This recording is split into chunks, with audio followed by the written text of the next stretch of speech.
ورجعنا لكم تاني في حلقة جديدة من كتف قانوني. هنتكلم في موضوع حيوي. الموضوع دوت ألا وهو مفروض الدولة تقنن أسعار عقود اللاعبين المصريين.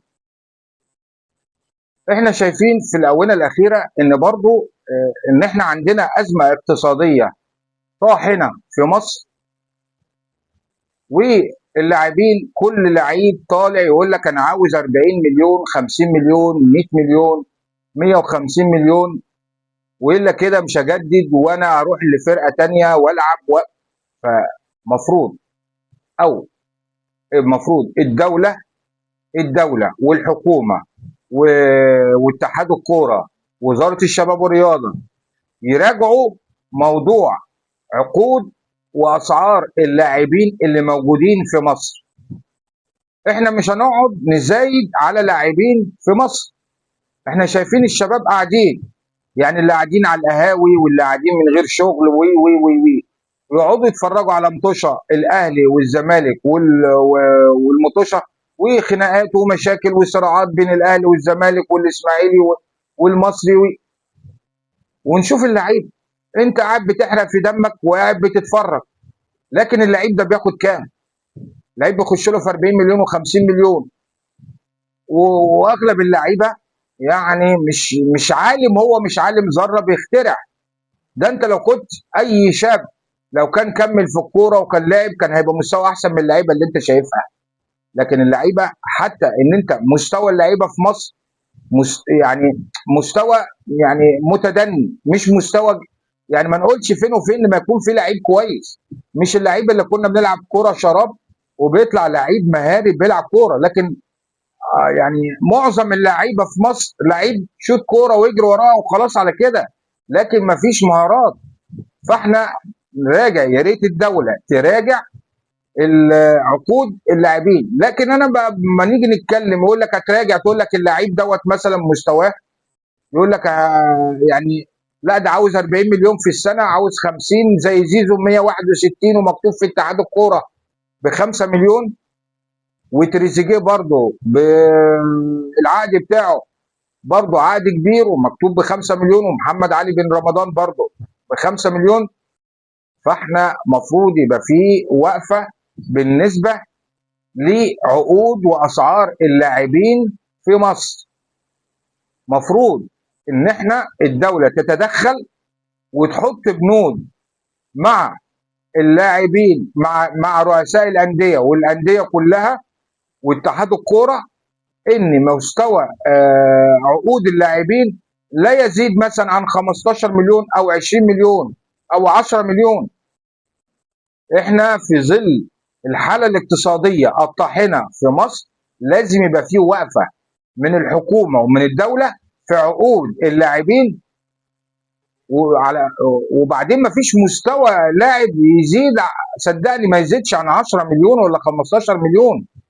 انت ما تيجي لعيب او واحد موظف ولا دكتور ولا مهندس ولا محامي ولا من الشخصيات المهمه اللي شغاله والناس المفكره والعلماء، بياخد مليون جنيه في السنه؟ ما بياخدش مليون جنيه في السنه. انما انت تدي واحد اهو بيلعب كوره ورايح وبيلعب وبياخد 10 مليون و15 مليون ويا ريت عاجبه، لا ده عاوز 50 ولا 100 مليون ولا 150 مليون.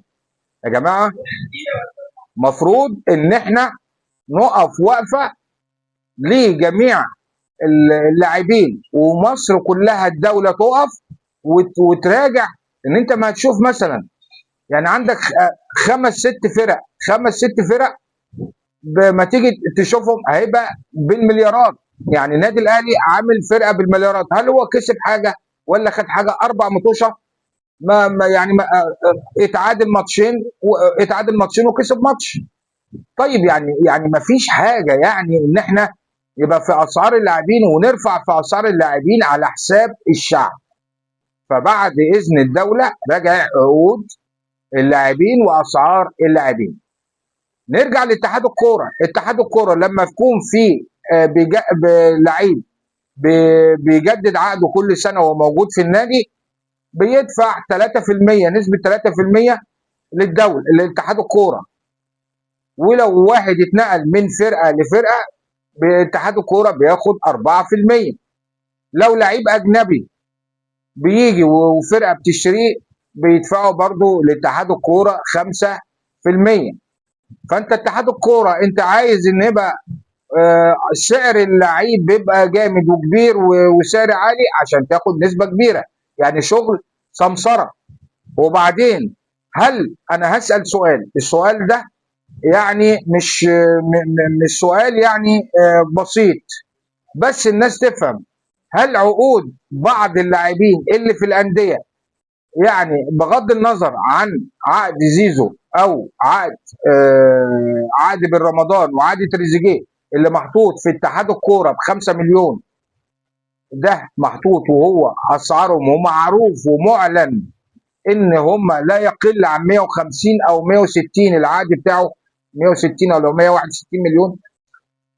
يعني في حاجه غلط، في تفكير غلط، في حاجه يعني من تحت الترابيزه. فلازم كل الدوله، لازم الدوله تراجع وتقعد مع رؤساء الانديه واتحاد الكوره ورابطه الانديه، يقعدوا مع بعض ويشوفوا ينسقوا ويربطوا. انما ده كده الاسلوب مش العمليه عشوائيه ولا همجيه. يراجعوا. وبعدين انت ممكن حضرتك يعني حضراتكم ممكن واحد يسالني الله، طب ما انت ما هتجيب هتقول لي حط 10 مليون ولا 15 مليون ولا 20 مليون، هيقول لي اللعيب ده طب ما هيروح الخليج، يروح الامارات، يلعب في قطر، يلعب في السعوديه، يلعب بره. اقول لحضرتك اللي عاوز يقعد يقعد واللي عاوز يمشي يمشي، لكن مش هتبقى العمليه سايبه بالنسبه للاعبين. انا شايف مفيش مستوى، لو في مستوى للاعبين في مصر لعيب جامد ما يزيدش عن 10 مليون 15 مليون 20 مليون لو لعيب فت. يا جماعه مشكله مصر ان احنا مشكله اقتصاديه موجوده عندنا في مصر. ما ينفعش ان احنا كل حاجه يعني برضو الفنانين ولاعيبه الكوره بياخدوا يعني ملايين. طب ليه والشعب بيقعد يبص عليهم ويتفرج عليهم؟ ما ينفعش. لازم يبقى في تنسيق من الدوله، تحط حد بالنسبه للاعبين والمدربين والاداريين وكل حاجه مختصه بالنادي.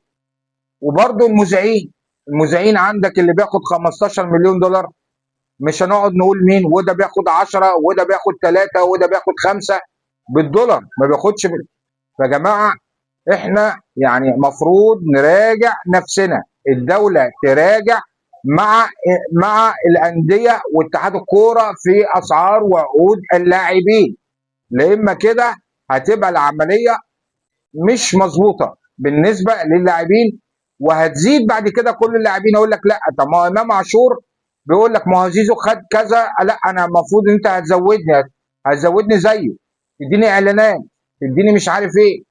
فاللاعبين طماعين، طماع عايز كل اللاعبين. انت برضو لو لعيب يعني انت بسال برضو من حضراتكم برضو، لو انت لعيب هتطلب اكتر من كده. فلازم يبقى في سقف بالنسبه للاعبين، العقود وسعر التعاقد معاهم. والى اللقاء في حلقه